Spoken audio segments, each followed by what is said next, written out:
I still remember the year like it was yesterday, 1979. I was just 27 then, a young woman with too much hope in her heart and far too little understanding of how cruel life and the people you trust most can truly be. Now, sitting here at 63, looking back on everything that unfolded, I sometimes wonder if those years were a test meant to carve strength out of my bones, or a punishment for being too blind, too trusting, and too willing to believe in others. Back then, I thought my world was perfectly in place. I was married to Daniel Carter, a man whose smile had once lit up every corner of my heart. We had moved into a modest home in Brookfield, Illinois, a quiet suburban town outside of Chicago. Our 2 children, Ella and Michael, were still young, both under 10, full of laughter, innocence, and dreams that stretched far beyond the walls of our little house. My days were simple yet busy. I worked part-time at the local library while juggling the endless tasks of raising children, while Daniel, ambitious and sharp, had secured a steady job in corporate logistics.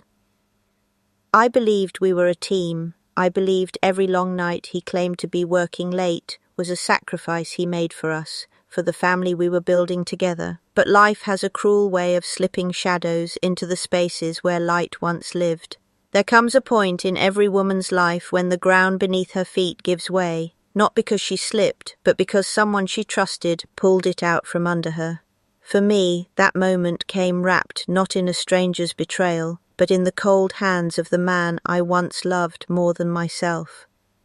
I gave my 20s, my trust, and my entire soul to a marriage that wasn't just cracked, it was hollowed from the inside. How does a woman discover that the very person she built her world around has been chiseling away at the foundation in secret? How do you face the reality that your storybook marriage was nothing but a carefully staged lie? It started small, as it always does, a shift so subtle most women might miss it, if not for that nagging whisper in the back of their mind. Daniel began leaving earlier for work, claiming new early meetings. He took calls in hushed tones, retreating to the garage or the backyard. He started smelling of perfume, not mine, not the faint lavender I wore, but something sweeter, unfamiliar. When I questioned him, he brushed it off with the kind of ease that only a practiced liar can muster. But the whisper in my mind refused to quiet down. One night, while he was supposedly at the office, I tucked Ella and Michael into bed and sat by the window, staring into the dark silence of Brookfield. The stillness was suffocating, broken only by the occasional hum of cars on the main road. Something inside me twisted, a strange unease clawing at my chest. My instincts were no longer whispers, they were screams I could no longer ignore. So I did what I had never imagined myself capable of. I followed him. Every woman who has doubted, who has felt that gnawing pain of not knowing if she is crazy or if her world is truly collapsing, will understand what that night felt like. The mixture of fear and determination, of heartbreak and fury, of desperately wanting to be wrong but knowing deep down that you are not. I drove quietly behind him, my hands trembling against the steering wheel. He wasn't heading toward the corporate offices downtown like he claimed. Instead, he pulled into a dimly lit street near the west side of Chicago, parking outside an apartment complex I'd never seen before. I parked 2 blocks away, my heart pounding so loudly I thought it might give me away. And then I saw her. A woman stepped out of the building, her silhouette illuminated under the yellow glow of a street lamp. She was young, far younger than me, with flowing auburn hair and the kind of confidence that comes from knowing she has what belongs to another. Daniel smiled as she approached, and when their lips met, my chest shattered into 1,000 unrecognizable pieces. It wasn't just betrayal, it was erasure. In that single moment, I realized I wasn't part of his world anymore. I was an afterthought, a shadow he tolerated, while his real life played out in secret. That night was the first time I tasted the bitterness of betrayal, but it would not be the last. For Daniel's secrets ran deeper than infidelity. He wasn't just unfaithful, he was dangerous. For days I couldn't breathe. I carried the weight of what I'd seen like a stone lodged inside my chest. I wanted to scream, to confront him, to demand answers, but something in me told me to wait. Perhaps it was fear, perhaps it was the quiet, calculating voice of survival that whispered, "Not yet, watch, learn, gather the truth before you strike." So I watched. I played the dutiful wife, folding his shirts, serving his dinner, listening to his hollow excuses about long nights at work. I smiled in front of Ella and Michael so they wouldn't see the storm raging behind my eyes. But at night, when the house was quiet, I wrote everything down: dates, times, places, the little lies he told that no longer matched the truth. And then, one afternoon, I stumbled across something that turned my heartbreak into terror. Daniel had left his briefcase on the kitchen table, a rare slip for a man who was usually meticulous about keeping his things close. As I gathered the papers spilling out, a folded document caught my eye. It wasn't work-related, it wasn't harmless, it was a bank statement, but not from our account. It was tied to an account I never knew existed, with deposits and withdrawals that made no sense. Thousands of dollars, moving in and out, with notes referencing companies I'd never heard of. I froze, staring at the numbers. This wasn't just a secret affair, this was something bigger, something darker. And that's when I realized Daniel wasn't just betraying me, he was hiding something far more dangerous, something that could destroy not only our marriage but our entire lives. I closed the briefcase and set it back exactly as I found it, my hands trembling, my heart slamming against my ribs. From that moment on, my mission changed. It wasn't just about catching him in his affair, it was about surviving whatever world he had pulled us into without my knowledge. I didn't know it then, but uncovering that single sheet of paper would set me on a path of deception, confrontation, and a revenge I never thought myself capable of. After that day with the bank statement, I knew my marriage was no longer just broken, it was poisoned. The betrayal wasn't confined to a kiss under a street lamp or whispered promises to another woman. Daniel was building a life I knew nothing about, filled with money that had no explanation, names I didn't recognize, and movements that could not be dismissed as business as usual. But what frightened me most wasn't the affair itself. It was realizing I had been living beside a stranger for years. It's one thing to be betrayed as a wife. It's another to discover that the man you thought you knew better than anyone is, in fact, someone you don't know at all.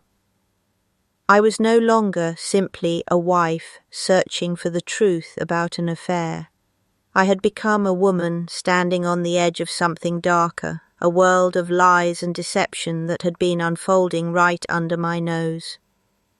What do you do when the person you share your home with, the father of your children, may also be the architect of your greatest danger? I couldn't confront him, not yet. That would have been too easy for him, giving him the chance to spin another lie, to cover his tracks more carefully. I had to be patient, though every day patience felt like slow poison eating away at my soul. So I started watching closely, his habits, his phone calls, his sudden disappearances. When he claimed he was working late, I noted the time he left and the time he returned. When he excused himself to make a quick call, I stood quietly in the hallway, listening to the tones of his voice, even if I couldn't make out the words. And then came the night that confirmed what I already feared. His world was far bigger than a simple affair.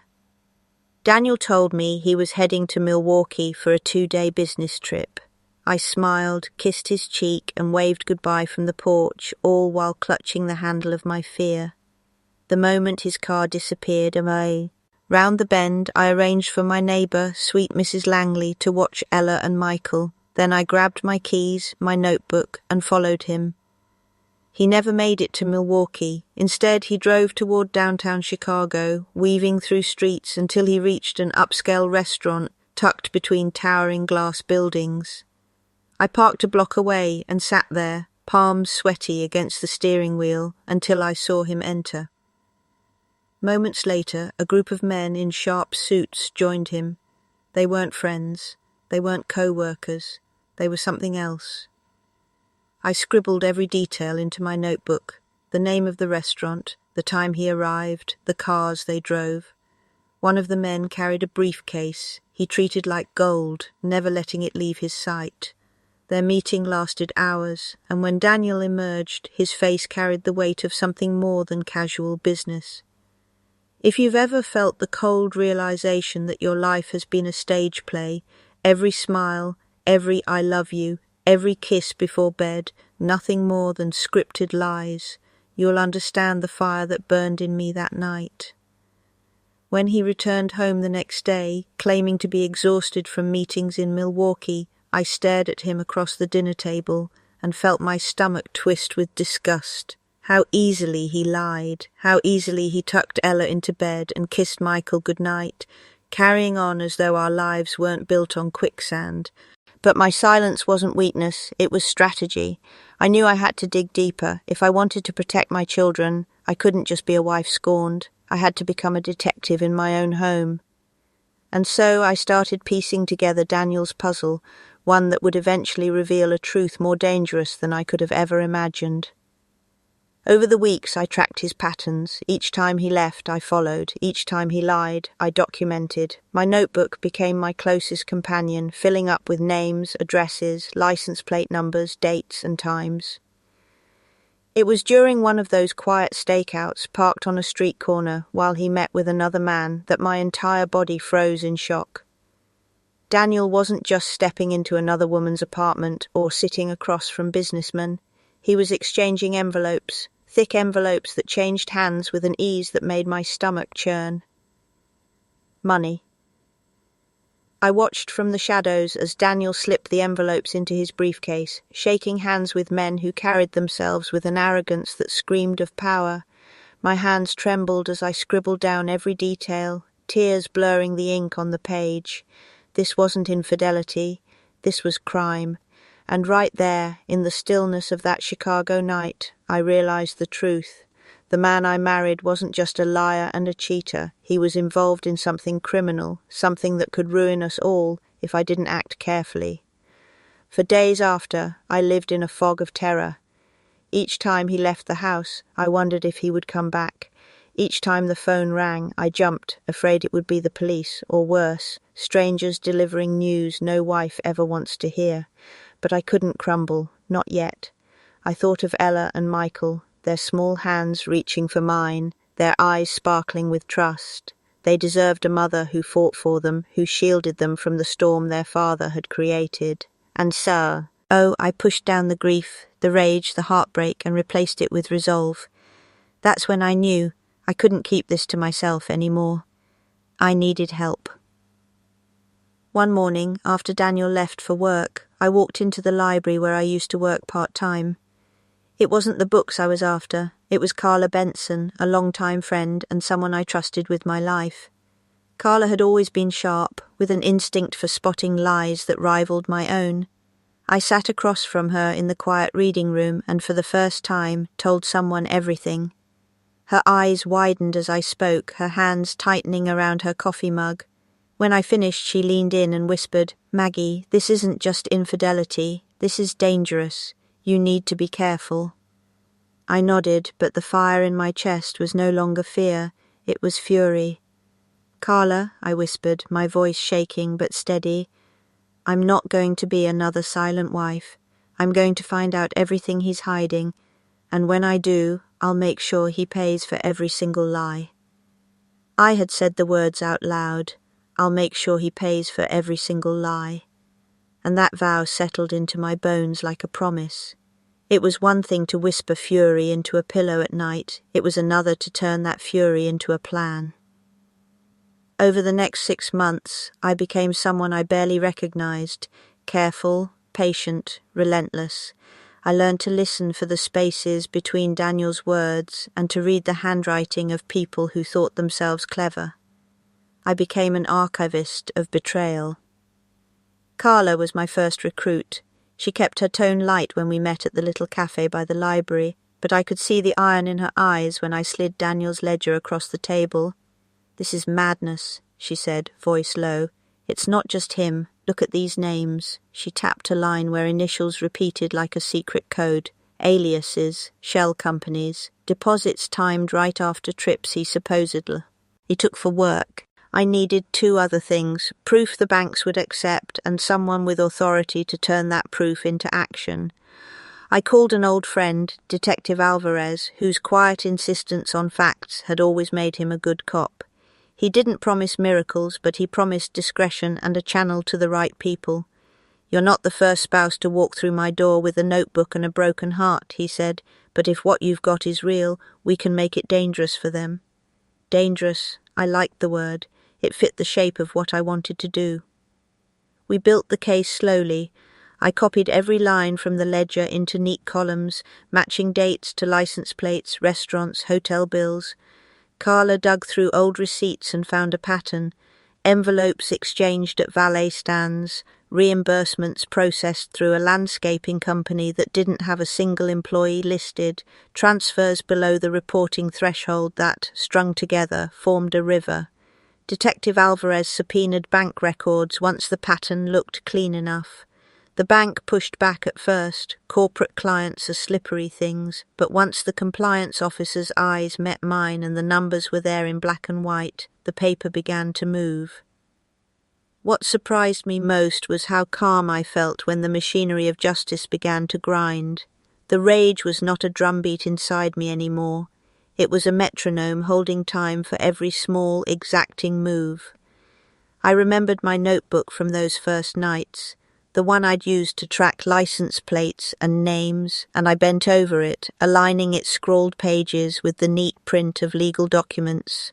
The detective called it our narrative. I called it survival. The breakthrough came on a morning that smelled faintly of rain. The bank's lead investigator called me, voice hushed. "We've traced a conduit account," she said. "It funnels to a management firm that fronts for real estate chases. There's a wire scheduled for the 31st to a trust in Lake County. If you and Detective Alvarez can be in the area next Wednesday, we can intercept before the funds shift again."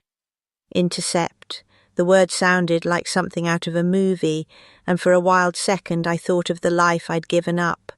The library's quiet stacks, Ella and Michael's little shoes in the hallway. Then I thought of that auburn-haired woman at the street lamp, and the way Daniel had kissed her as if my life didn't exist.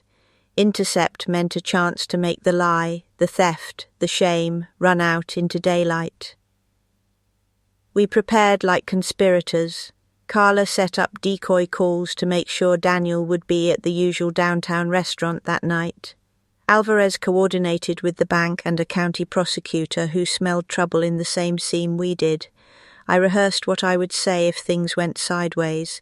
I also rehearsed what I would say if the moment I'd been waiting for finally arrived. On the 31st we drove to the marina. The trust had a closing scheduled at a small clerical office that sat above a bait shop, insignificant, unconcerned. A clerk like that didn't expect subpoenas or scandal. When Daniel's name appeared on the list of incoming clients, my pulse thudded like a drum in a march. He arrived looking ordinary, neatly pressed shirt, polite nods to the receptionist, as though committing theft had the same casualness as picking up groceries. Vanessa was with him, laughing that manufactured laugh she always used around strangers. Seeing them together felt for an instant like standing under a rainstorm without an umbrella. I didn't move. The prosecutor stepped forward, plain and boring, with his folder of documents. He laid the bank's investigation plainly, transfers disguised as payments for services, conduit accounts, properties purchased under shells. "We have evidence these funds were part of a larger scheme to divert marital assets and launder them through third parties," he said. There was no melodrama, only the weight of compiled facts, numbers and names, receipts and recordings that fit together like a puzzle. Daniel's face changed first. Pride slipped out of him like wind untying a scarf. Vanessa faltered, the confidence in her smile stuttering into something raw. They tried to explain. Misunderstandings, business dealings. The tired litany of people who think words can paper over a ledger. The man from the trust paled. The clerk swallowed and started the slow technical calls that would call in officers and freeze accounts. Then, to my astonishment, Daniel turned toward me. "You," he said, voice small but sharp. "You set this up." "No," I answered, and I surprised myself with the steadiness of it. "You did." He laughed, a brittle sound that didn't reach his eyes. "You think you've found everything? You think you can ruin me? You have no idea how deep this goes." It was the sort of bluster you use when you're trying to bluff a good hand, but this time his bluff didn't hold. The detectives produced transaction logs that matched my notebook. A voice recording from a valet stand where envelopes had been exchanged slid from the prosecutor's tablet, and there was Daniel's voice, dry, precise, arranging a handoff. The clerk who'd opened the conduit account was on record, and his bank testimony tied the shell companies back to Vanessa's signature on an acquisition. The room hummed with the sound of inevitability. Vanessa moved toward me then, too close, her perfume thick. "You should have stayed at home," she whispered. "This was never meant to be yours." "It never was yours to begin with," I said. "It was the result of your theft." All the rehearsed words fell away. What I said was small and true. You took everything. The officers stepped in. They read Miranda rights in a voice that sounded like reason itself. It was not the dramatic handcuffing of films. It was the quiet, inevitable consequence of paper trails and subpoenas. I watched as Daniel's shoulders slumped, as Vanessa's expression hardened into a mask that would not crack, even as the bailiff guided them toward an interview room. In the days that followed, the town buzzed. News vans parked outside the courthouse. Ella called, her voice a mix of vindication and sorrow. Michael drove up from his job an hour away and hugged me like the child I had once tucked into bed. "You did it, Mum," he said simply, and in those words the long years of secrecy and vigilance folded into something that felt like light. The criminal investigation unfolded into indictments.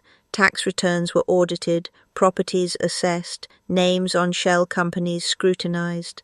Vanessa tried to plead ignorance. Daniel blamed mismanagement and greed, but the numbers were clean and thorough. They were guilty the way a ledger is guilty, line by line, entry by entry. The prosecutor pushed for restitution, for penalties, for public records that would keep them from burying their shame under another corporate veil.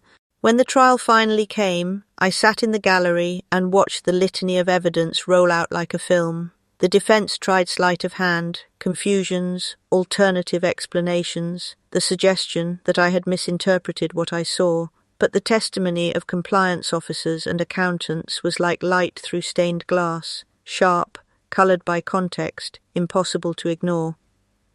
The jury returned with a verdict that was not a shout, but a long, quiet release. Guilty on counts of financial exploitation and conspiracy to commit fraud. There was no gloating when the sentence was read. There was only the crushing, compassionate finality of someone owning what they had done. Daniel's eyes found mine from the dock of the docked men with their legal cords, and a brief, almost childlike plea crossed his face. I did not move to meet it. He had had decades to be decent and had chosen otherwise. The aftermath was not cinematic. There was paperwork to sign, interviews to give, people to forgive and people to help. Ella and Michael among them, their marriages, their lives. I donated hearings proceeds to the library and to local programs that supported adults in financial crisis. I worked with prosecutors to make sure the shell companies were dissolved and the money traced back where possible. Justice, I learned, is a meticulous house cleaning, tedious, necessary, and never quite complete. What surprised me most was how little vengeance I felt in the end. The satisfaction came in quieter things, in the way neighbours who had once averted their eyes stopped and said hello, in the way the library's summer programme thrummed with children's voices, in the simple, stubborn fact that my name, Margaret Maggie, no longer meant naive wife, but a woman who had refused to be erased.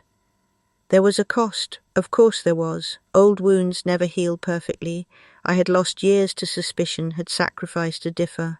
Ent life for this one, had watched my children inherit the ash of my choices.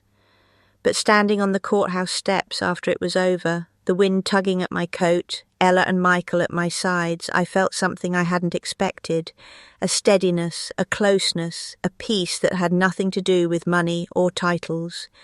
The ledger that had once been Daniel's map of deception sat in evidence, bound and filed. I kept a single page folded into my wallet for reasons I could not entirely name, proof, perhaps, that I had been awake.